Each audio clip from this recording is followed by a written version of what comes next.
Hola a todas y a todos. Bienvenidos a otro panel más del Encuentro de Innovación Jurídica. Como ustedes saben, a mediados de este año hicimos dos paneles para analizar la reforma al Poder Judicial y la famosa reforma Saldívar. Y en esta ocasión vamos a hablar de un tema que nos parece sumamente relevante, que es las funciones que realiza la Unidad de Inteligencia Financiera con motivo de la aplicación del artículo 115 de la Ley de Instituciones de Crédito. Previo a iniciar, como siempre, quiero agradecer mucho al ITESO por todo su apoyo, principalmente a la doctora Ana María Vázquez Rodríguez, que era el director del departamento, al doctor Marco del Rosario, que es el coordinador de la carrera de Derecho, a la Barra Mexicana de Abogados, principalmente a su presidente, el licenciado Javier Soto, a la ANA de Jalisco, principalmente al doctor Guillermo Cambero, al Colegio Constituyente Luis Manuel Rojas, a nuestros grandes amigos, el doctor Marco Núñez Cue, a Felipe Ayala Rivas y a Horacio Topete, miembros de la Comisión de Seguridad Social y Derecho Fiscal, y al INCASAFI, que como ya saben, desde hace un año ya ha sido ya nuestro gran patrocinador de todos los eventos, junto con el ITESO. El día de hoy lo que buscamos fue hablar un poco de las experiencias de dos abogados que han litigado de manera constante el tema de la inteligencia financiera. Es decir, mucho vamos a platicar de cuál ha sido la experiencia en términos de combate, y para eso me siento muy contento de tener con nosotros a la maestra Mayra Angélica Sánchez Grajeda, egresada de la UDG, con maestría en la Universidad Panamericana y abogada postulante en materia administrativa, constitucional y urbana. ¿Cómo estás, Mayra? Muy bien, buenas tardes. Gracias por la invitación. Es un gusto estar aquí. Va a ser una plática muy interesante. Por otro lado, tenemos al maestro Alfonso Fabián Barajas, un amigo de hace muchos años, hermano de uno de mis mejores amigos también, un gran abogado, excelente conferencista, egresado del ITESO y socio del despacho Fabián y Fabián Abogados. ¿Cómo estás, Poncho? Te voy a decir Poncho, lo siento, pero no, siempre te he conocido como tal. ¿Cómo estás, Poncho? Muchas gracias, Juan Carlos. Estoy muy agradecido por la invitación, sobre todo a mi universidad, y aportarle un poquito de mi experiencia a través de los años desde que egresé. Muchas gracias. Sé que va a ser una plática muy interesante. La intención, como les comentaba ahorita con Mayra y con Poncho, es platicar de las experiencias. Justamente lo que tratamos fue encontrar gente que ya estaba litigando estos temas de la inteligencia financiera, platicar el contexto, un poquito hablar de las razones por las cuales se ejercen medios de defensa contra este tipo de actos, y después un tema muy importante es la experiencia jurisdiccional, ya sea tanto en el amparo como en el juicio contencioso administrativo. Creo que sobre esos tres grandes enfoques vamos a estar platicando, ¿no?, en esta sesión. Como les platicaba también a ustedes, tanto a Mayra como a Poncho, la dinámica es la de siempre del encuentro, es decir, hago un pequeño contexto que es muy breve, y hacemos preguntas en particular, ¿no?, que ya habíamos dialogado antes, pero tengamos la libertad de platicar, digamos, de manera no tan rígida, sino más bien con base en el mismo diálogo puedan generar nuevas ideas. Básicamente el tema es este gran bloqueo que hace la Unidad de Inteligencia Financiera cuando, en términos del artículo 115, lista a alguna persona en este listado de personas bloqueadas, y en consecuencia esa persona queda, pues, como su nombre lo dice, bloqueado, suspendido todos sus servicios o actos financieros en todas las instituciones de crédito. Realmente es una reforma que inició, si no me equivoco, por el 2004, y se ha ido evolucionando y se ha estado regularizando también en reglas de carácter general. La realidad es que el año pasado vino un trancazo cuando la Unidad de Inteligencia Financiera empezó a generar un bloqueo masivo de muchísimas personas que simplemente les llegaba un correo electrónico de su banco diciendo, pues nos acabamos de enterar que estás listado y se suspende, y hazle como puedas, ¿no? Yo creo que más o menos por ahí fue como todos empezamos a entender que estaba este problema, y por eso pues iniciamos con este tipo de defensas, y con el apoyo de Mayra y de Poncho vamos a poder platicar de manera más profunda cada una de las cosas. Te preguntaría, Mayra, primero que nada, ¿cuáles son las atribuciones específicas que le da la Ley de Instituciones de Crédito a la UIF en términos del artículo 115? Claro que sí, mira, como todos ustedes saben, uno de los órganos de la Administración Pública Federal que más ha dado de qué hablar en estos últimos años, justamente nos agarró con el tema de la pandemia para acá, le suspenden cuentas bancarias a muchos clientes, empiezan a buscar una respuesta, ¿no? Comparecen ante los litigantes pidiendo una respuesta de por qué tienen un bloqueo de sus cuentas, tomando en consideración además que cuando comparecen ellos ante la institución bancaria les niegan cualquier tipo de información. Cuando muchos les notificaron un oficio en el que les dicen te bloquearon tu cuenta y listo. Luego entonces nosotros, ya analizando el tema, vemos que efectivamente esta competencia de la Unidad de Inteligencia Financiera tiene sustento desde el 2004, Sin embargo, es hasta diciembre del 2013 que se reforma el reglamento interior de la Secretaría de Hacienda y Crédito Público, específicamente el artículo 15, fracción 32.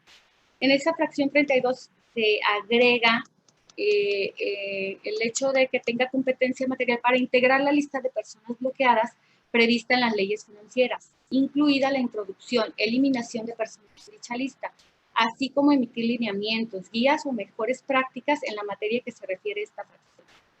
Luego, entonces, desde ese momento, empiezan a surgir otra serie de reformas, como lo es el caso de la adición del párrafo noveno al artículo 115 de la Ley de Instituciones de Crédito, que sucede inmediatamente en enero del 2014, un mes después de que se agrega esta competencia a la Unidad de Inteligencia Financiera, en el cual se le otorga también las facultades para la elaboración de una lista de personas bloqueadas y, por lo tanto, para la ejecución de este oficio, de esta orden que va dirigida directamente a la Comisión Nacional Bancaria de Valores, y esta a su vez notifica a las instituciones bancarias a efectos de que le informen, pero inmediatamente ordena que se congelen las cuentas bancarias, y no solamente las cuentas bancarias, o sea, llámese crédito, llámese pensiones, llámese débito, todo movimiento, inclusive en casas de bolsa, en todas las instituciones de crédito. Adicional a ello, el día 25 de abril del 2014 se publica en el Diario Oficial de la Federación el capítulo 15, denominado Lista de Personas Bloqueadas, a las disposiciones de carácter general del artículo 115 de la Ley de Instituciones de Crédito, el cual regula el procedimiento de las cuentas bancarias. Es entonces, a partir de ese año de abril del 2014, que ya la Unidad de Inteligencia Financiera tiene todas las herramientas para llevar a cabo este procedimiento. Ya viene la regulación de cómo se sustancia, a ello agregándole el tema de que la Ley de Instituciones de Crédito en su artículo 6 te remite a la Ley Federal del Procedimiento Administrativo. Por lo tanto, consideramos que también se sustancia de acuerdo a esta ley. Luego, entonces, encontramos que la competencia material para el bloqueo de estas cuentas bancarias encuentra sustento en tres cosas. En el reglamento interior de la Secretaría de Hacienda y Crédito Público, específicamente el artículo 15, en el artículo 115, párrafo noveno de la Ley de Instituciones de Crédito, y finalmente en las disposiciones de carácter general a que se refiere este artículo 115. Por ello, evidentemente, el procedimiento en mención es un procedimiento administrativo, materialmente administrativo, que se sigue en forma de juicio, que se sustancia conforme a estas disposiciones que les comentaba, con las disposiciones generales, pero también a la Ley Federal del Procedimiento Administrativo. Y por tanto, en todo momento se considera que es un procedimiento de naturaleza administrativa. Eso vamos a seguramente a tocar un poquito más adelante cuando veamos el acceso a la justicia ordinaria, llamémoslo así, ¿no? Pero me parece muy interesante este tema, o sea, estar analizando en términos administrativos, porque entiendo, si estoy bien, Mayra, en el sentido de que ahorita Poncho nos va a platicar un poquito más, pero entiendo que este bloqueo emana mucho por un tema de cuidado al lavado de dinero y ciertos delitos. Y entiendo que esta precisión que das de administrativo es porque a veces pensamos que es una atribución penal, pero más bien tiene un carácter administrativo, y esto es algo que está generando conflictos, ¿no? Está generando distorsiones, por decir de una manera, ¿no? Así es. Y es lo que te quería preguntar también a ti en este caso, Poncho, rapidísimo. Como te decía Mayra, y pasó mucho el año pasado, creo que para todos, cuando llegaban los clientes decían, estoy bloqueado. Como bien dicen, igual ni me dijeron por qué, si el banco es buena gente, te manda un correo. Pues yo te preguntaría, ¿cuáles son los parámetros y esquemas para que yo pueda ser incorporado a este listado de personas bloqueadas? ¿Cuáles son las causales por las que yo puedo estar ahí metido? ¿Estás en mute? ¿Ya me escuchan? Bueno, gracias, Juan Carlos. Mayra dio una introducción muy acertada. Prácticamente ya nos dio todo el marco jurídico, normativo, sobre el cual descansa la facultad de la Unidad de Inteligencia Financiera para proceder a bloquear las cuentas bancarias. Vamos a ver el ejemplo o la operación con la cual inició esta problemática. El año pasado, en el 2020, se inició una investigación contra grupos o personas que estaban alianzadas con el Cártel Jalisco Nueva Generación en Estados Unidos. Estas personas se les investigó bajo la denominación de una operación que le llamaron Operación Python. En la Operación Python se ejecutaron órdenes de aprehensión por más de 3,000 personas ligadas al cártel en las ciudades de Estados Unidos. Y de ahí, bueno, arrancaron investigaciones sobre quiénes eran los nexos que en México estaban teniendo pues relación de negocios ilícitos para poder financiar pues cuestiones de lavado de dinero, el tráfico de estupefacientes, delitos contra la salud, etcétera. Entonces, después de que se hizo la investigación, se trabajó la DEA, el Departamento del Tesoro de los Estados Unidos, la Unidad de Inteligencia Financiera en México, y aquí se ejecutó lo que fue la Operación Agave Azul. En la Operación Agave Azul se bloquearon alrededor de 1,960 cuentas bancarias, tanto de personas físicas como de morales. Sin embargo, pues fue la sorpresa, por eso muchos abogados en Guadalajara empezaron a litigar este tipo de asuntos, porque impactó sobre gente que estaba domiciliada en los Altos de Jalisco y en el estado en la ciudad de Guadalajara y toda la zona metropolitana. Y así fue como empezamos a entrarle a estos amparos realmente, ¿vale? Así fue como empezamos a entrar a estos amparos y pues para ver los parámetros sobre los cuales la autoridad, en este caso la UIF o la Unidad de Inteligencia Financiera, se basa para efectos de listar a una persona en la lista de personas bloqueadas, esto se da porque existen indicios por parte de autoridades extranjeras o el Consejo de Seguridad de las Naciones Unidas o lo que es el Grupo de Acción Financiera, que es la GAFI, y ellos, al tener indicios, pues mandan pues los oficios a través de embajadas a la Unidad de Inteligencia Financiera, y dicen, oye, estas personas las estoy investigando, presumo que están ellas actuando con actividades ilícitas relacionadas con recursos de procedencia ilícita, ¿ok? Entonces, cuando vienen los indicios, pues la autoridad ejecuta y bloquea las cuentas bancarias aquí en México. Lo mismo se puede dar a través de investigaciones locales, donde autoridades como la Secretaría de Marina, la Secretaría de Defensa Nacional, la Comisión Nacional Banca de Valores, la Comisión, la Secretaría de Hacienda y Crédito Público a través del SAT, pues empiezan a tener indicios sobre delitos graves que puedan financiar el lavado de dinero. Uno de ellos podría ser, por ejemplo, la compraventa de facturas, la utilización de esquemas fraudulentos como la defraudación fiscal, etcétera. Y ahí es donde lista este tipo de personas. Me voy a permitir, si no es mucho la molestia, voy a presentar aquí, como parte de lo que traigo de información, pues un oficio donde la UIF, le ordena a una institución financiera que proceda a bloquear las cuentas bancarias de una persona que se encuentra investigada por esta problemática de Agave Azul. Y aquí lo interesante entonces, por lo que estoy entendiendo, es efectivamente lo que platicábamos, que tiene como es como un esquema de neutralizar algún tipo de conducta delictiva particularmente. Es una función administrativa de neutralización de conductas delictivas. No sé si están de acuerdo, más o menos por ahí va el tema. Sí, es cierto.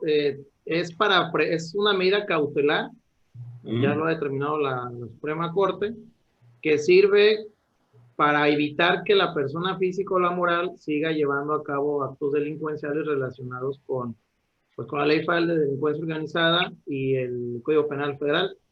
Correcto. ¿Sí? Aquí es muy importante señalar que la UIF se basa en indicios, hace investigaciones y utiliza pruebas indiciarias que vienen generadas sobre autoridades que se dedican a la investigación del delito o a la persecución del delito. Y ahí están integrados por los MPs, la Sedena, la Secretaría de Marina, la Guardia Nacional y pues las autoridades administrativas que les comenté hace algunos momentos, ¿sí? No sé si aquí es el momento oportuno, tienen un poquito más adelante, pero aquí traigo un oficio donde está vinculado todos los movimientos que hizo una persona que se considera lava dinero. Aquí está aquí, me dice. Parámetros para incorporación a lista de personas bloqueadas en posibles casos vinculados con delitos contra la salud. Bueno, y aquí va haciendo el fundamento legal de la competencia que tiene la UIF para llegarse de pruebas indiciarias. ¿Sí? Aquí lo va señalando cómo es que ellos tienen la facultad para, pues, bloquear una persona y listarla en las listas de personas bloqueadas en base a los ordenamientos que ya nos dijo acertadamente Mayra. Fíjense bien, aquí está toda esta es la competencia, y aquí es, pues, el contexto del Acuerdo 74-2020, que es el acuerdo a través del cual la UIF, pues, investigó a todas estas personas y procedió a bloquearlas. Es el fundamento, ¿sí? Cuando te presentan el informe justificado de la UIF en el amparo indirecto, te presenta este acuerdo. Te presenta también los oficios a través de los cuales la DEA y el Departamento del Desarrollo de Estados Unidos y la Embajada de Estados Unidos en México informó a la UIF para que procediera a bloquear. No sé si le ha pasado aquí a Mayra, me gustaría ver su opinión, pero realmente, bueno, por lo menos en mis clientes, no se hace prueba plena de que estén investigados en Estados Unidos, sino que aquí la UIF, por motu propio, ¿sí? Decide investigar a personas que ellos creen que están vinculados y aquí les bloquea. ¿Sí? Así es. Mira, precisamente los temas relacionados con este bloqueo de cuentas surgieron a raíz de este mega bloqueo que tiene sustento en este acuerdo 74, y efectivamente, pues los que hemos tenido la participación en este tipo de juicios nos damos cuenta que en el momento que remite el acuerdo 74, también remite el acuerdo de la DEA, por medio del cual le informa que está haciendo una investigación y le solicita la investigación de esas personas. Sin embargo, de ese oficio no se desprende que se solicite la orden del bloqueo de cuentas bancarias. Luego, entonces, ese es, considero, el punto medular de este acuerdo y también del acuerdo de la DEA para la defensa de este tipo de asuntos. Que yo creo que aquí el tema, ahorita entendemos, si quieres, Poncho, el tema de la justificación. Aquí me parece que hay tema central a platicar, porque ese artículo 115 ya fue materia de estudio por la Suprema Corte de Justicia. Y eso también, si quieres, revisamos ahorita, Poncho, el tema de la justificación de las personas bloqueadas. Pero me parece que ese tema ya fue estudiado por la Suprema Corte de Justicia. No sé si me puedes apoyar en dejar de presentar para poder platicar un poquito de la Suprema Corte y te regresamos a este oficio, ¿te parece, Poncho? Sí, sí. Entiendo entonces que este artículo ya fue analizado y es un poco lo que estaban platicando ahorita en términos de cuáles fueron las indicaciones del extranjero hacia las autoridades nacionales. Pero para poner un poco más en contexto a la gente que nos está escuchando, te pregunto a ti primero, Poncho, para seguir un poco en el diálogo, y te la pregunto a Mayra. ¿Qué ha dicho la primera sala de la Corte respecto de la constitucionalidad de este artículo 115? Mira, realmente lo que estima la Corte es que, pues, sí es una medida cautelar que se justifica y sí se puede llevar a cabo el bloqueo de las cuentas bancarias, pero dice, no siempre lo puedes hacer a tu libertad, ¿sí? Si la investigación viene de una autoridad extranjera o un organismo internacional por medio de la suscripción de un acuerdo bilateral, entonces la procedencia del bloqueo sí se apega a lo que nosotros estamos obligados con las autoridades extranjeras. Procede el bloqueo y procede el mantenimiento del bloqueo a la cuenta bancaria de la persona que está, pues, bajo investigación, ¿sí? Pero si el bloqueo deviene de una autoridad local, entonces el bloqueo no procede. No procede, o sea, bueno, sí procedería siempre y cuando se justificaría que la persona sí está llevando a cabo de actos ilícitos relacionados con delincuencia organizada, ¿sí? Pero para efectos de la suspensión provisional y definitiva en materia de amparo, la suspensión procede cuando la autoridad que ordena el bloqueo es una autoridad local. Y esto se da en virtud del respeto a la presunción de inocencia. ¿Sí? Perdón, que yo, gracias. Que aquí creo que Mayra fue un tema que le costó incluso la cabeza, creo que al ministro, si no me equivoco, ¿no? Era un tema un poco sobre ese camino, ¿no? O sea, la suspensión en términos de artículo 115 y su validez, no sé si quieras comentar un poquito también en aspectos de suspensión, como un elemento que creo que es central para este tipo de defensas. Sí, bueno, mira, la Suprema Corte de Justicia de la Nación, específicamente la segunda sala, ha emitido, considero, dos criterios muy importantes y un tercero que está a punto de debatirse. El primero sería, entonces, en este caso, el tema de la procedencia de la suspensión provisional en contra del bloqueo de cuentas bancarias. En esta determinación, la Suprema Corte refiere que es procedente la suspensión provisional en el juicio de amparo indirecto siempre y cuando se lleven a cabo ciertas salvedades. Esto quiere decir que efectivamente se ha emitido por una atribución, permíteme, estoy buscando los datos de la información, específicamente es el registro, la jurisprudencia con registro 20-199-78, en la cual ella resuelve que es procedente la suspensión provisional y las reglas para su otorgamiento cuando el acto reclamado sea el bloqueo de cuentas bancarias atribuido a la Unidad de Inteligencia Financiera. En esta determinación, la segunda sala refiere que procede la suspensión siempre y cuando no derive de una orden de una autoridad internacional y no derive de un tema penal. Por lo tanto, cuando nosotros comparecemos al juicio de amparo indirecto a solicitar la suspensión del bloqueo de cuentas bancarias, es procedente la suspensión provisional, argumentando bajo forma protestada de decir verdad que deviene de un procedimiento de índole nacional, de índole administrativo, y que no deriva de una orden internacional ni de índole penal. Esas serían las salvedades para obtener la suspensión. Luego, entonces, en la práctica, nosotros nos encontramos que la autoridad mañosamente rinde el informe y niega los actos reclamados de una manera un poco burda.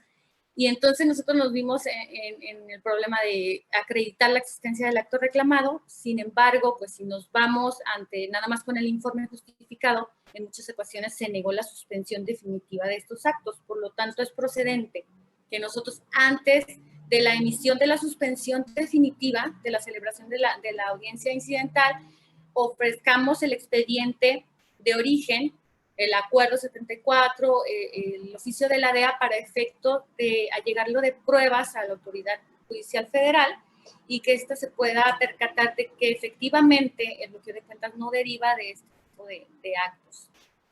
Entonces, hace procedente la suspensión definitiva una vez que se tenga todas las pruebas. Y la pregunta, perdón, Mayra, este tema de la suspensión, les preguntaré a los dos, ¿qué tan rápido liberan entonces las cuentas? ¿Realmente se liberan de manera rapidísima o hay también un retraso? ¿Cuál es la posición de la Unidad de Inteligencia Financiera cuando recibe las suspensiones? No sé, Mayra, ¿cuál ha sido tu experiencia? Mira, nos ha costado mucho trabajo la notificación a las autoridades. No obstante, la verdad es que el Juzgado Federal es uno de los órganos de la administración del Poder Judicial que funciona más rápido. La verdad es que las notificaciones se han llevado a cabo mediante oficios. Ha sido muy complicado la notificación porque primero con el tema de la pandemia no recibían los oficios, los devolvían. Posteriormente otorgaron correos electrónicos para que fueran notificados todas las comunicaciones oficiales. Posteriormente volvieron a señalar domicilio. Entonces, ha sido muy complicado que se integren este tipo de expedientes por este tema. De igual forma, cuando nosotros obtenemos la suspensión, aún cuando, por ejemplo, en mi caso, llamé como autoridades responsables a los bancos directamente para evitar este tipo de cosas, porque pues al banco pues es más fácil que lo notifiques en el domicilio que tiene en este partido judicial. Sin embargo, los bancos esperan, o sea, rinden el informe y esperan que la Comisión Nacional Bancaria de Valores les ordene el desbloqueo de cuentas. Y la Comisión Nacional Bancaria de Valores, a su vez, espera a que la Unidad de Inteligencia Financiera le ordene el desbloqueo de cuentas. Entonces, o sea, que es rapidísimo, ¿no es? No es, fíjate que nosotros tuvimos que comparecer al incidente de violación a la suspensión, a que se determinara que efectivamente se estaba violando, y llamamos directamente a todos, pues, pero los primeros notificados fueron los bancos, y afortunadamente ellos reaccionaron y desbloquearon las cuentas, pero si no es por medio de la violación a la suspensión, es muy complicado. ¿Tu experiencia, Poncho, en este tema de la suspensión, similar? Nosotros tenemos la misma experiencia que Mayra. Se nos ha hecho muy complicado el desbloqueo de las cuentas. Inclusive también presentamos los incidentes por el incumplimiento a la suspensión definitiva, y fue la manera como pudimos presionar a los bancos. Y los bancos, en la misma línea que dice ella, dice, si no me ordena la Comisión Nacional Banca de Valores, yo no te desbloqueo. Y la Comisión Nacional Banca de Valores dice, si no me lo ordena la WIF, tampoco te desbloqueo. O sea, es una cadenita de caídas. Es una cadena. La comisión y el banco, y si se rompe, no hay liberación. Así es una cadena de justificaciones para no desbloquearla, pues la cuenta. Me han desbloqueado cuentas de varios contribuyentes o sujetos, pues, investigados, y pues la orden está en que en cuanto desbloqueen, a sacar el dinero, pues. ¿Sí? Yeah. Y sí lo han sacado el dinero, pues, para evitar que, si nos dan un revés en la sentencia de amparo, pues se ordene otra vez el bloqueo. Pero sí hemos logrado que se desbloqueen varias, pero tardan mucho. Alrededor de... ¿Les ha tocado de casualidad el caso, perdón, rapidísimo, sí, que tienen la suspensión, desbloquean, y luego los bancos dicen, pero pues ya no te quiero dar el servicio, y se acabó? ¿Les ha pasado algo por el estilo o no? A mí sí me ha pasado con 2 clientes que desbloquearon, sacaron el dinero y le solicitaron el cierre de la cuenta. La tuvieron que cerrar. ¿A ti, Maya, te ha sucedido alguna situación radical como este tipo? Estás en silencio. Sí. En lo particular, mis clientes no han tenido problemas con ese tipo de cosas, sin embargo, ha sido porque son muy, muy cercanos al personal bancario. O sea, ellos tienen buena relación con el personal del banco, le dicen, oye, pues está bien, con la suspensión me presionaste, te lo desbloqueo, pero lo que ellos han tenido mucho problema sobre todo es en el tema de los créditos, porque pues se les generaron muchos intereses y muchas cosas, y pues han tenido pues que sofrer también ese tipo de problemáticas con el banco, de todos los intereses que se les generaron, del tiempo que los metieron a buro de crédito, porque ni siquiera les recibieron pagos. Pero bueno, el desbloqueo de cuentas ahí está. Ahora ellos tienen que sortear esta consecuencia de esa ilegal acto. Yo tenía otra pregunta que quería hacer. Si entendí bien, Poncho, como fuiste explicando, hay una orden de Estados Unidos a México para hacer la investigación. ¿Por qué entonces es pertinente la suspensión o el fondo si hay una solicitud? ¿O cuál es el tema delicado por el cual es viable la defensa, incluso la suspensión? Si entiendo bien, si hay un operativo en Estados Unidos para México, ¿no? Sí, está la operación que decíamos a Python, y aquí se hizo en la Gaby Azul. Y Mayra nos dijo un argumento muy interesante, donde dices que la DEA no justifica realmente que esa persona esté investigada. Y en mi experiencia ha ocurrido así. Cuando el informe justificado de la UIF es presentado en el amparo, la UIF aporta un anexo, que es como el que ahorita les estaba mostrando, aporta el acuerdo 74 del 2020 y aporta la documentación o los oficios que giró la DEA de Estados Unidos y el Departamento del Tesoro. Y el Departamento del Tesoro y la DEA hablan sobre la investigación que se hizo, sobre las detenciones, etcétera. Pero en ninguno de los oficios, por lo menos en los que nos ha tocado a nosotros, existe el sujeto que aquí en México pues sería el quejoso del amparo. Entonces, pues, por esa simple omisión que se encuentra incluida o falta en el oficio de la autoridad extranjera, en México procede la suspensión provisional y la definitiva, como bien nos lo dijo Mayra ya en el comentario anterior. Correcto. Por ello. O sea. Ahora, ese es el tema de la suspensión. En el tema de fondo de los amparos, ¿cuál ha sido su experiencia? ¿Se conceden, se niegan, sobreseen? ¿Cuáles han sido sus experiencias en temas de amparos? No sé, Mayra, si quieras comentar algún tema de experiencia en amparo. Sí, claro. Mira, al tema administrativo. Sí, claro. Yo tengo unos precedentes en primera instancia todavía no llegamos a la segunda instancia.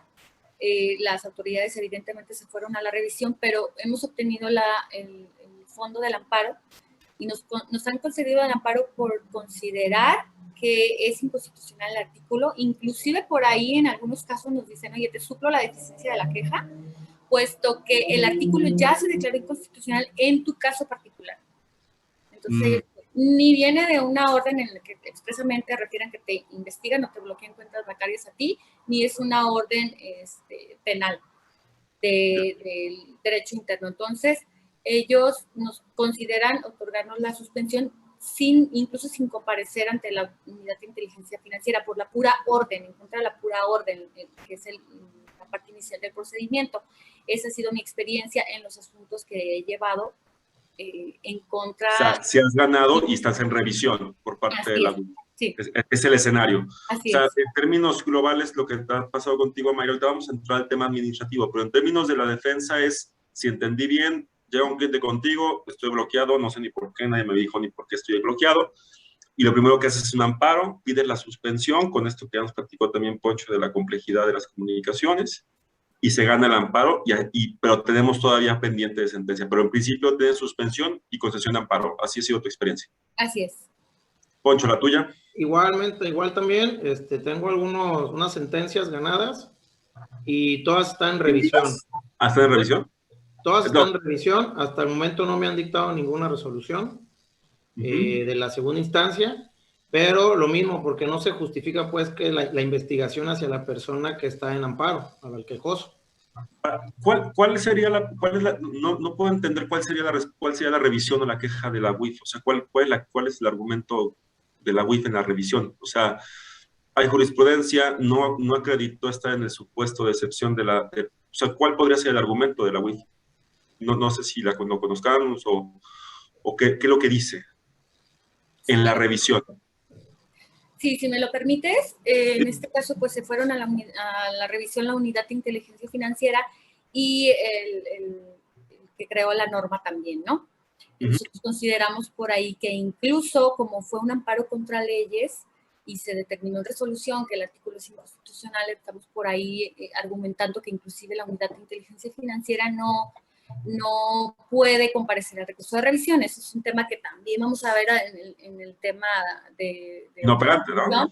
O sea, yo considero que no, porque no para... O sea, tú como WIF, ¿tú qué tienes con el artículo? Exactamente. Exactamente. ¿No? Pero pues la autoridad que crea la norma también se va a la revisión y pues el argumento de ellos es que el artículo es constitucional. Sin embargo, el argumento de la UIF sí... siempre el argumento de la UIF, tanto en sus acuerdos, en sus revisiones, en la determinación incluso final en este procedimiento, su argumento es que tiene sustento en cumplimiento de obligaciones internacionales. Todo su argumento es, estoy investigando delitos, tal cual te lo dice, se va a la GAFI, se va a las convenciones, argumenta mucho el tema de la investigación de los delitos, de que la orden tiene como fin el evitar que se siga llevando a cabo movimientos por parte de los cárteles, etcétera. Ese es todo su argumento. Él pretende probar que efectivamente es un tema de evitar que se sigan cometiendo ese tipo de delitos. Ese es el argumento toral en las revisiones. Poncho, ¿tú más o menos igual en los tuyos? Sí, igual nada más aquí me tocó con un cliente que cuando ya presentaron el informe justificado y se lo exhibí, el anexo al cliente para que me dijera si efectivamente había hecho esas transacciones, él me comentaba que pues que no era él el que las había hecho, sino que lo que nos dimos cuenta fue que le robaron la identidad.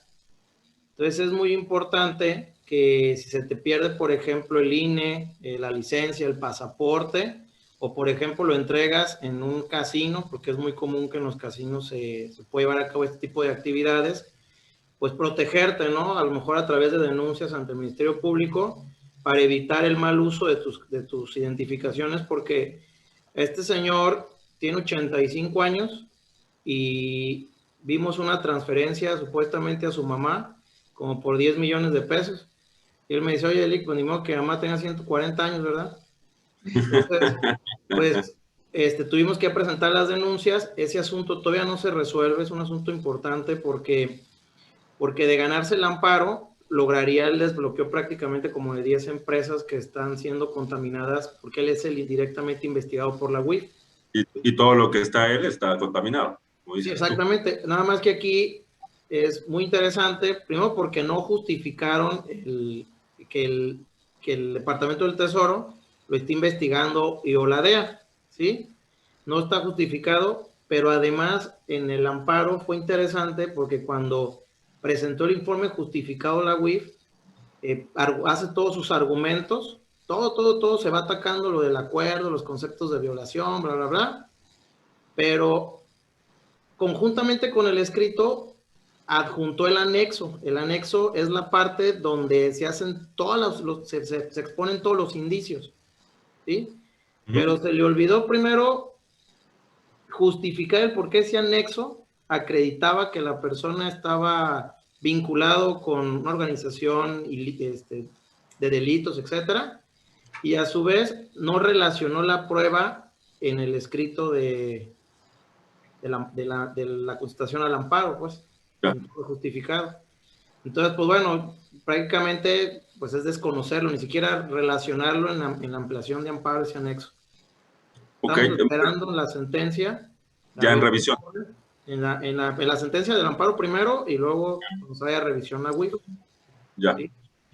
Pero bueno, en términos generales, la experiencia constitucional es, viene el bloqueo, amparo, suspensión y concesión. Parece que el camino se empieza a recorrer, pero hay que cuidar mucho los oficios para identificar que efectivamente no hay una orden expresa de revisión por parte de los fondos internacionales.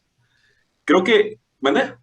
Y sobre todo, ¿sabes qué, Juan Carlos? Es muy importante que cuando ya tengas todo el informe justificado, si te sientes con el cliente y le preguntes, pues, el origen de ese documento. Claro. Porque si el asunto sí está relacionado con un tinte penal, entonces, pues es el momento de remitir al cliente con un abogado especializado. Porque el asunto entonces ya puede estar en la CEIDO, en la Subdirección Especializada en Delincuencia Organizada, y el asunto, bueno, por menos de parte de nuestra oficina, pues ya sale de nuestra experiencia, pues, porque es una cuestión penal. Entonces se debe de ir la defensa por ambos lados, por el amparo en la cuestión administrativa y la parte penal ya con alguien especializado en el tema. Pero fíjate que sobre este tema iba a comentar algo. Si no recuerdo, si no estoy mal, Mayra, recuerdo que cuando viene el bloqueo, las disposiciones de carácter general, el artículo 115, establecen un procedimiento, digamos, para desvirtuar, ¿no? O sea, hay como una necesidad de presentarse ante la UIF, pedir una garantía de audiencia que llaman para presentar unas evidencias y luego viene una resolución. No es tan difícil el procedimiento. No está regulado en la ley, está regulado en las disposiciones de carácter general. Y yo te quería preguntar, ¿cuál ha sido tu experiencia ya no en el amparo, sino ya en este tema de ir ante la UIF, dialogar con ellos, que es virtual? ¿Es rápido? ¿Te resuelven súper rápido y súper bien? ¿Cuál ha sido tu experiencia? Mira, en mi experiencia, de primera mano, la estrategia que llevamos a cabo nosotros es no comparecer. Sin embargo, posteriormente me empezaron a llegar clientes que ya habían comparecido.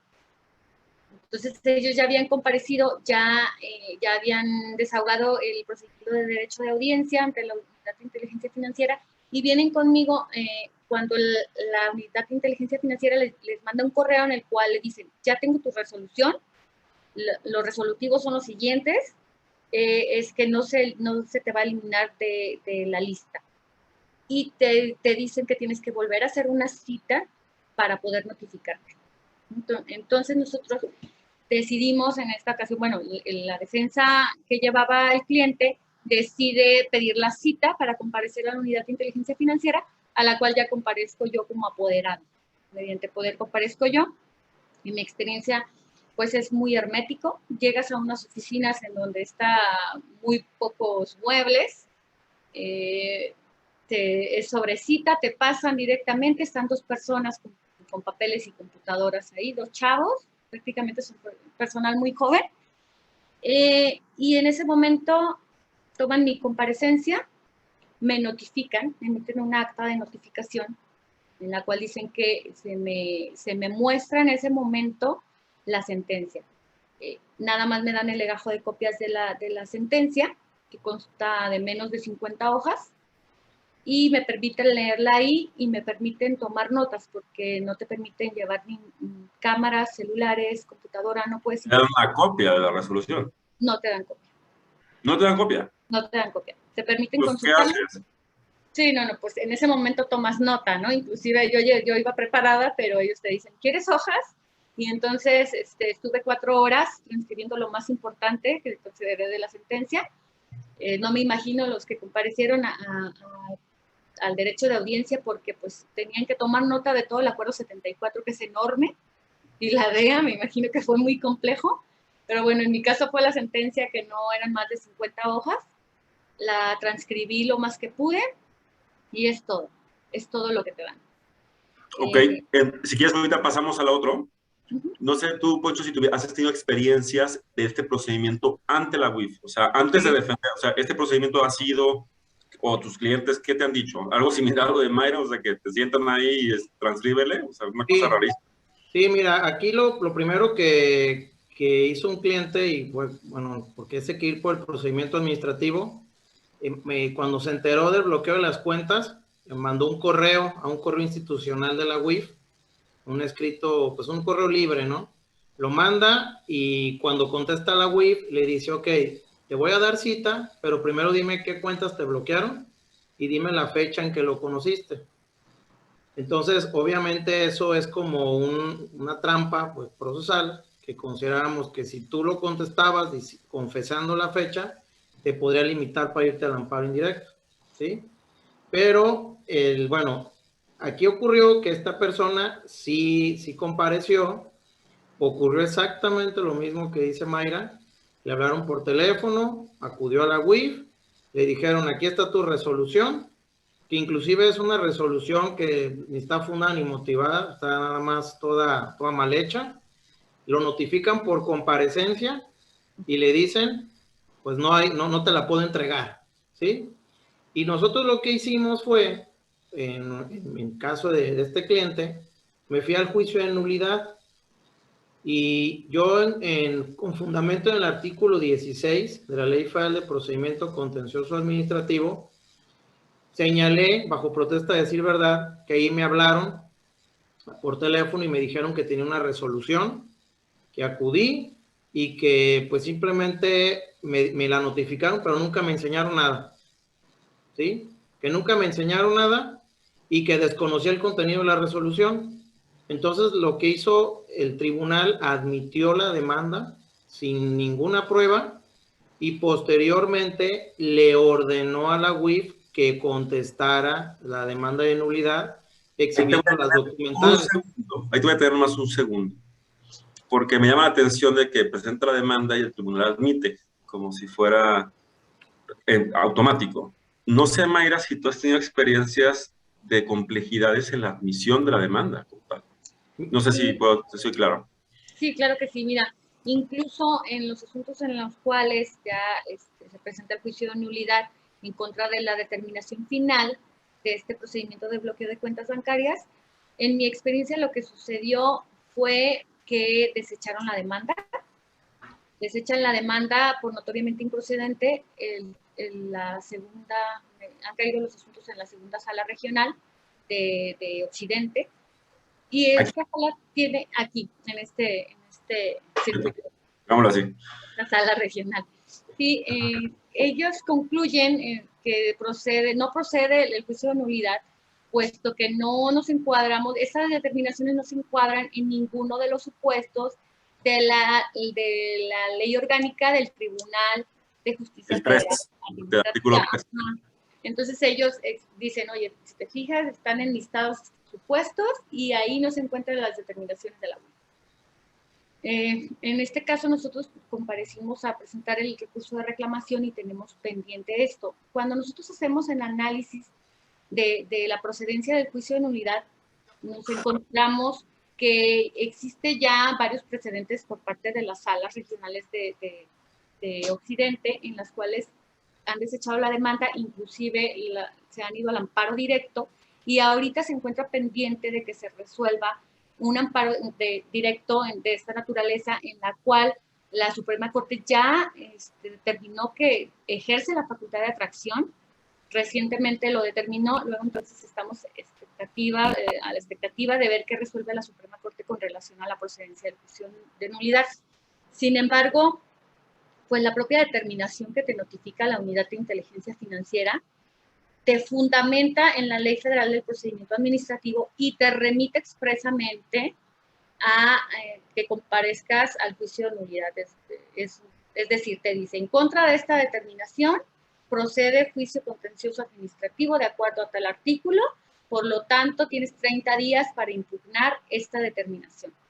Y consideramos nosotros ya al hacer el análisis del tema de la competencia del tribunal que efectivamente este tipo de determinaciones se encuadra en el artículo 3º, si mal no recuerdo, fracción 12, que dice que procede el juicio de nulidad en contra de las determinaciones dictadas determinaciones finales dictadas en procedimientos y substanciados de acuerdo a la Ley Federal del Procedimiento Administrativo. Entonces, si bien no está expresamente en el artículo 3º, sí proceden este tipo de juicios en contra de las resoluciones finales dictadas en un procedimiento substanciado de acuerdo a la Ley Federal del Procedimiento Administrativo. Pero bueno, estamos a la expectativa de que se resuelva. Igual no ha sido tan pacífico la admisión de la demanda. No. Porque comentaba Poncho que parece que con él ha sido pacífica la admisión. O sea, tú ya estabas platicando ahorita de un tema de trámite ya como tal, Poncho. No sé si tú has tenido alguna situación como la de Mayra, de un desechamiento por notoriamente improcedente la demanda de nulidad, o todas han estado pasando de manera adecuada, o no litigas, o no sé, en Jalisco, tal vez estás litigando seguramente en Morelia, ¿no? O sea, lo que digo es en Michoacán, pues, no sé. Me desecharon una y me admitieron otra. Mira, aquí te voy a enseñar el acuerdo aquí del ¿Pero es aquí? Aquí traigo el acuerdo. Pero digo, ¿fue en Jalisco o fue en otra? Jalisco. Aquí está. Mira, esta es la admisión de la demanda. Dice que comparece a demandar la nulidad de la resolución tal, acto administrativo que manifiesta desconocer, o sea, fue contra la Unidad de Inteligencia Financiera, en términos del numeral 16, fracción segunda de la Ley Federal de Procedimiento Contencioso Administrativo, atribuyendo su emisión a la Unidad de Inteligencia Financiera de la Secretaría de Hacienda y Crédito Público. Y bueno, aquí ya fundamenta la competencia y la admite en la vía ordinaria. Ok. Luego, este acuerdo es muy interesante, este que tengo aquí, porque este acuerdo fue consecuente al otro, el que te enseñé de la admisión. Y fíjate lo que dice aquí, dice, se advierte que el acto impugnado es atribuido a la UIF, quien ordenó el bloqueo de cuentas bancarias al actor por presumir la existencia de operaciones y justificación legal que involucran triangulación de recursos entre diversas personas físicas y morales relacionadas con el promovente. Y aquí lo interesante es esta parte que dice, por la materia que se trata el presente asunto, así como la autoridad a quien se le atribuye la emisión de la versión impugnada, UIF, es innegable que nos encontramos ante la presencia de un asunto que involucra el tema de presuntas operaciones con recursos de procedencia ilícita, por lo que para su resolución pudiera ser necesario establecer por primera vez el alcance de una ley federal para la prevención e identificación de operaciones con recursos de procedencia ilícita o disposición administrativa de carácter general. Y dice, por tanto, mándese el oficio al magistrado presidente del Tribunal Federal de Justicia Administrativa en el entendido de que la solicitud formal de ejercicio de facultad de atracción será formulada en términos observando el procedimiento establecido en el artículo 17 del reglamento interior del tribunal. La sala superior, ¿no? O sea, está interesante pues cómo van dándole cada vez más estudio a este tema. Lo que es una realidad es que entonces el Tribunal Federal de Justicia, lo que parece muy dado en temas constitucionales como lo que platicamos al inicio, la mitad de nuestra plática, como que en el Tribunal Federal de Justicia Administrativa ya empieza a haber como cierta complicación. O sea, como que no terminan de entender si la naturaleza es administrativa o penal, no terminan de entender si es definitiva para efectos de la procedencia del juicio, ya quieren mandarlo a sala superior si te lo admiten, con Mayra tenemos hasta desechamientos, o sea, no es un trámite tan sencillo como parecería, ¿no? No sé, Mayra, ¿qué piensas sobre esto? Digo, qué bueno que por lo menos ya Poncho nos pasó un acuerdo de admisión que puede dar fe de que también hay algunas salas que no están de acuerdo con el desechamiento, ¿no? No sé cómo lo veas. Sí, mira, me parece muy interesante, puesto que precisamente este tema que nosotros pudimos investigar, que está pendiente de resolverse en la Suprema Corte de Justicia de la Nación, viene precisamente de un desechamiento emitido por la Segunda Sala Regional de Occidente. Entonces fue justo donde cayó mi asunto. Entonces, bueno, nosotros ya cuando vimos Segunda Sala y conocíamos el criterio, dijimos, bueno, ya es un hecho porque ese criterio tiene ese tribunal. Sin embargo, me parece interesante escuchar por parte del abogado que la primera sala tiene otro tipo de criterio, porque inclusive nosotros cuando presentamos el juicio de nulidad solicitamos la facultad de atracción, nosotros la solicitamos precisamente que se atrajera este asunto, para efectos de que lo resolviera la sala superior. Lamentablemente pues cae en este tribunal. Largo. Pues vamos a ver cómo nos resuelven. No sé si nos pudieran decir en qué salas regionales que tienen un criterio de admisión, abogado. Bueno, en Morelia sí están admitiéndolas, inclusive también se ordena la suspensión. Es lo que te iba a preguntar también ese tema. Hoy estábamos en la admisión, pero si quieres, hablemos de la admisión. ¿Estamos también en Morelia? ¿Te están admitiendo, Poncho? Se están admitiendo en Morelia y, digo, se ha logrado la suspensión también a través de... ¿Los mismos efectos que en el amparo? La del Pacífico Centro se llama. ¿Y también tienen los mismos efectos como en el amparo? O sea, para adelante. Sí, así es. Pues bueno, pues ahora sí que te tocó, Mayra, pues también te tocó la suerte de quitarnos la chamba a los otros abogados porque tú vas a resolverlo, ¿no? Vas a cambiar el criterio de la segunda sala y nos quitas chamba a nosotros, ¿no? Así es. Pues una reclamación de encima. Bueno, pues yo creo que ha sido una plática muy interesante, ya llegamos a la hora, como habíamos acordado, y pues quisiera más unas conclusiones, unos cierres para poder dar por cerrar la plática. Me pareció muy a gusto, ojalá luego podamos tener otra plática de cómo siguió, ¿no? Siempre es interesante, tal vez unos 6 meses, Mayra, Poncho, juntarnos otra vez y decir, pues, cuando nos juntamos estábamos así, y a los 6 meses Mayra logró revocar el desechamiento, ya le suspendieron, nos llegaron y hasta indemnizaron al cliente por falta grave, ¿no? No sé, Poncho, ¿qué conclusiones tienes de todo lo que platicamos? ¿Qué te gustaría concluir? Creo yo que este asunto no corresponde estrictamente a un abogado administrativista, también le corresponde a un abogado penalista, y debe de ir de la mano entre ambas especialidades o especialistas para asesorar bien al cliente, porque nos ha tocado la sorpresa de que nosotros vamos pujando en el amparo, le vamos pegando, pero a la par ya le están abriendo carpetas de investigación en SEIDO al cliente y pues necesitas alertarlo, y también considero que tenemos una interpretación de que el SAT es la autoridad a la que más temor debemos de tenerle, pero creo que a la UIF también le tenemos que tener un respeto bastante considerable y evitar, sobre todo, pues, operaciones sospechosas u operaciones relevantes que den pie a que las instituciones financieras o entidades financieras alerten a la Comisión Nacional Bancaria de Valores y esta a la UIF y procede el bloqueo. Porque me ha tocado también el caso, y esto está interesante, que abogados penalistas, sobre todo los penalistas, les está bloqueando la UIF por el simple hecho de que traen clientes en defensa en temas de contra la salud o delincuencia organizada. Entonces, ellos están prestando un servicio que es su derecho a hacerlo y la UIF se ensaña contra ellos también y les bloquea. Por eso que la barra mexicana se tiene la Comisión de la Defensa de la Defensa, ¿no? Así es. Entonces, pues, en efectivo, ¿verdad? No hay de otra. Ay, no, esto no. Muy bien. No, gracias, Poncho. La verdad es que muy buena plática. Gracias por la información. Creo que lo más interesante fue que también aquí Mayra, con su experiencia y la tuya, creo que será un buen diálogo Y pues qué mala onda por Mayra que tenga el desechamiento, pero para efectos académicos es muy bonito tener las dos puertas, ¿no? Sirve mucho. Mayra, pues, ¿cuáles son tus conclusiones? Mira, primero que nada, pues saber cuál es tu recomendación de un barrista excelente penalista para la defensa de nosotros, ¿no? Porque No, la verdad es que sí hemos sido perseguidos por ciertos temas.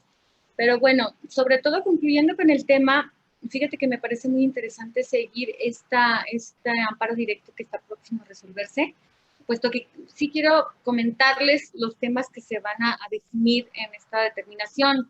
Se va a definir si la determinación que niega levantar el bloqueo de cuentas es un acto formalmente administrativo y materialmente penal. Se va a definir también si a partir de que la autoridad concluye que no procede levantar la medida, se entiende que existe una resolución final a un procedimiento seguido en forma de juicio, y si es factible que este tema se dirima por las salas del Tribunal Federal de Justicia Administrativa al tratarse de una medida cautelar que suspende inmediatamente la realización de actos, operaciones o servicios de clientes relacionados con sus propios recursos financieros, que tienden a prevenir, evidenciar actos o omisiones, operaciones que favorecen a delitos como terrorismo, etc. Luego, entonces, consideramos que este procedimiento ha mezclado las materias administrativa y penal, e inclusive invade esferas de competencias uno de otro, y nos ha sido un poco complejo el tema del litigio en este tipo de asuntos, sobre todo porque la autoridad, como en el caso que nos comentaba el abogado, el hecho de que la primera sala determine, oye, están haciendo investigaciones penales, ¿somos competentes o no? Entonces, está muy, muy cerrada ahí el tema de la competencia entre las autoridades. Sin embargo, pues sí considero que tenemos que ir de la mano totalmente con un abogado penalista. Sobre todo, por ejemplo, en mi experiencia, sucede que cuando voy a notificarme de esta determinación final, en un párrafo súper pequeño dice, y puesto que ya ya eres parte de una carpeta de investigación. O sea, es un hecho que inician un procedimiento administrativo y, como comentaban, posteriormente en el Inter denuncian, ¿no? Entonces se llevan a la par estos dos procedimientos y por tanto sí tienen que estar con la defensa penal totalmente de la mano, ¿no? No, pues perfecto, y les agradezco mucho a los dos, nuevamente, creo que fue un diálogo bastante productivo.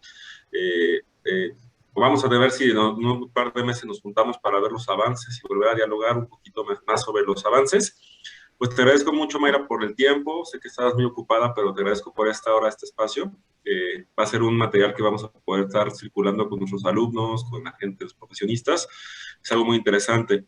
Igualmente, Poncho, te agradezco mucho por el tiempo, por los conceptos y por las ideas, y espero que nos lo hayan pasado bien y que vuelvan a venir con nosotros.